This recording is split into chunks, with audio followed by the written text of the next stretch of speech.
berbeda, unsurnya berbeda, dan cara penangkapan dan penahanannya pun harus berbeda. Makanya penangkapan dan penahanan itu harus ancaman pidananya cuma 9 bulan. Dan kemudian yang kedua adalah fitnah yang diatur dalam pasal 311 yang berubah sekarang menjadi pasal 434. Ancaman pidananya hanya 3 tahun. Coba kita lihat secara jujur. Apakah ada para tersangka atau seseorang yang diduga melakukan tindak pidana pencemaran nama baik dan fitnah ditahan nggak? Nggak ada. Rasman Nasution tidak pernah ditahan. Kemudian karena putusannya sudah ingkrah, baru kemudian dieksekusi. Sylvester Matutina tidak juga ditahan dan ditangkap.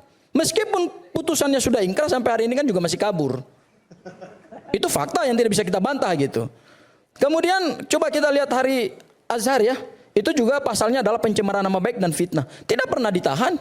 Tidak pernah ditangkap.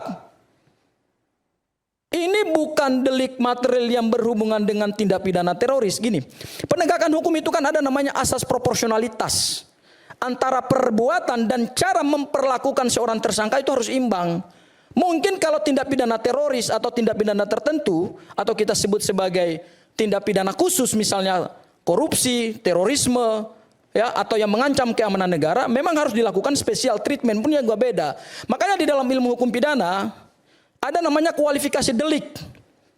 Kenapa kualifikasi delik itu penting? Karena dengan adanya kualifikasi delik, negara membagi macam-macam tindak pidana. Itu tujuannya adalah supaya penegakan hukum itu antara satu perbuatan dengan perbuatan yang lain, pembuktiannya berbeda, unsurnya berbeda, dan cara penangkapan dan penahanannya pun harus berbeda. Makanya penangkapan dan penahanan itu harus ancaman pidananya di atas 5 tahun penjara.